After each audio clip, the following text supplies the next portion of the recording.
It was one of the most tragic periods in South Africa's history. 24 months later, CNBC Africa reflects on the repercussions of Marikana. CNBC Africa's Christine Mundwa filed this report.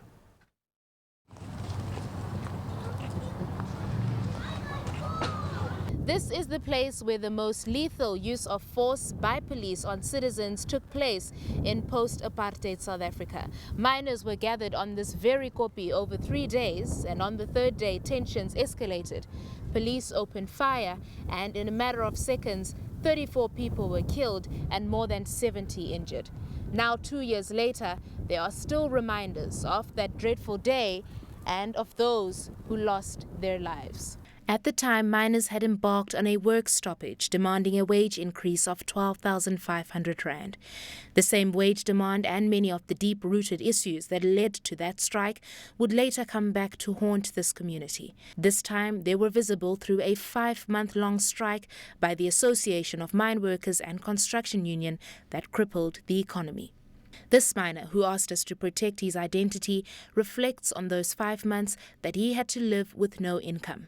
Unfortunately, my wife is doing a part-time job there at home, so with my brother, so with the help of my family members, I do survive a little bit. It was hard at that time at home, and on that 5 months time I was at home because I didn't want to stay here with no food, no money, so I just go home at Eastern Cape. The strike is over now and a sense of relief can be felt. But as for the area recovering, that is still a long way off. Yes, it will take a time now, from now. Even maybe we will recover fully at next year, when I think. By next year. By now we are still recovering from our debt, everything. So I think I will be okay maybe next year. But by this now, I will not be able to recover fully financially. The strike cost the platinum industry over 20 billion rand in lost revenue. Employees lost just under 11 billion rand in wages. The impact on local business was also severe. We visited David Neto just over a month into AMCU's strike. At the time, he was gravely concerned about the impact the strike had already had on his business. Now he's ruled out any prospects of making a profit this year. June, which was the last month of the strike, it was my worst month ever. My cold drink division, we did like 15% of our turnover. So I was down by 85%, it was ugly. You never recover a day's sales. If you close today, you will not sell double tomorrow. It's like lunch. I'm not going to have 2 lunches tomorrow because I missed lunch today. So you'll never recover that. And that's 6 months in the hole, gone. So my 2014 years is done and dusted. While the strike was at the peril of some, for others a business opportunity has emerged.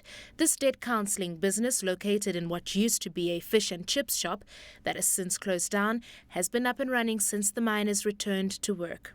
It's been widely reported that it will take miners years before they fully recover what they lost. Even so, this miner believes it was not in vain. In retrospect, do you think it was worth being on strike for 5 months for what the outcome was? It's better because by 2017 they told us that just 12,500 rand we will get it by 2017. So it's better than nothing. I'm outside a mining hostel in the Marikana township where life is seemingly back to normal here. Miners can be seen reporting to and from duty, and they're being ushered in by buses like those ones from here to the mine. As full production capacity commences, it is hoped that this embattled sector will recover for the sake of all those who rely on it.